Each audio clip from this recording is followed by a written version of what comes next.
Pembahasan yang ketiga yaitu isim. Apa itu isim? Atau dengan cara apa kita mengenali isim? Fal ismu, ini dalam kitab Jurumiyah ya, kitab yang paling sederhana di dalam pondok-pondok pesantren.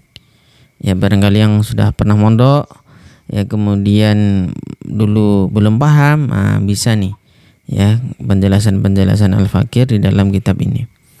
Mudah-mudahan antum semuanya mendapatkan ilmu yang bermanfaat. Fal ismu isim yu'rafu dapat dikenali bil khafdi dengan ber-i'rab jar. Jadi semua yang ber-i'rab jar itu nanti dia pasti isim, otomatis dia isim. Wa tanwinu dengan tanwin nanti kita jelaskan. Kedua dengan tanwin, setiap yang bertanwin dia adalah isim. Wa dukhulil alifi wal lami, dan masuknya alif dan lam. Wa hurufil khafdi, dan masuknya huruf jar. Jadi ada 4 ya. Yang pertama ini ya ber-i'rab jar, yang kedua tanwin, yang ketiga kemasukan alif lam. Semua kata yang ada alif lamnya pasti dia isim. Wa hurufil khafdi, dan huruf jar ya. Khafat itu jar gitu. Wahya yaitu min, ila, an, ala, fi, ruba, alba, al-kaf, al-lam, dan huruf qasam. Apa saja huruf qasam? Huruf qasam itu huruf sumpah ya. Al-wawu, wal-ba'u, wa ta'u. Coba saya buatkan skema biar lebih jelas di sini. Afan ya, di sini. Oke. Teman-teman bisa melihat di ini ya, pembahasan ketiga. Isim dapat dikenali ya dengan apa? Al-khafat. Khafat itu ber-i'rab jar. I'rab jar itu apa? I'rab jar itu salah satu bentuk perubahan akhir kata ya. Nanti akan dibahas lebih lanjut di bab i'rab itu ya. Karena belum masuk i'rab di sini ya, sehingga di sini mungkin lebih mudahnya ya. I'rab jar itu yang berkasroh kayak gini ya. Meskipun nanti tidak semua kasroh gitu ya.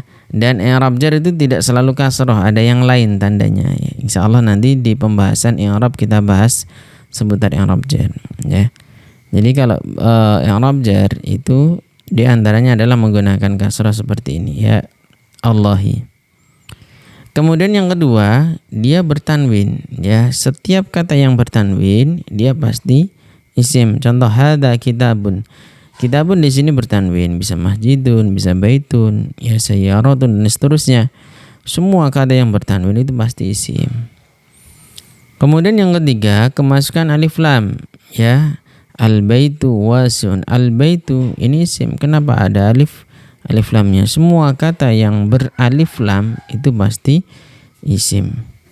Dan yang terakhir, kemasukan huruf jar ya. Huruf jar itu apa ya? Sebuah huruf yang mampu memaksa kata setelahnya nanti ber-i'rab jar. Contoh al-maktab ya, ini awalnya bisa al-maktabu, al-maktaba kayak gitu bisa ya. Tapi kalau kemasukan ala ini salah satu huruf jar, itu menjadi maktabi. Nah ini namanya huruf jar.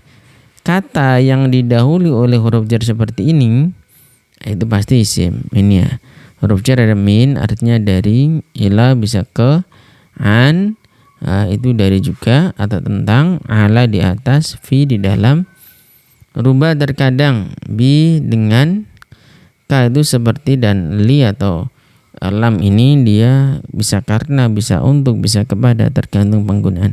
Itu nanti kita bahas di pertemuan yang keempat ini ya. Mohon bersabar. Apakah isim itu harus memiliki 4 tanda ini? Enggak harus ya. Satu saja ada di kata atau kalimat tersebut itu sudah cukup ya. Dia menjadi isim. Jadi misalkan Muhammadun di sini ada tanwinnya. Meskipun di sini tidak ada alif lamnya, itu sudah cukup. Ya.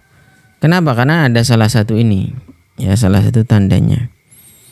Dan tanwin dan lam ini tidak bisa bertemu ya. Kata yang ada tanwinnya sudah pasti tidak ada alif lamnya.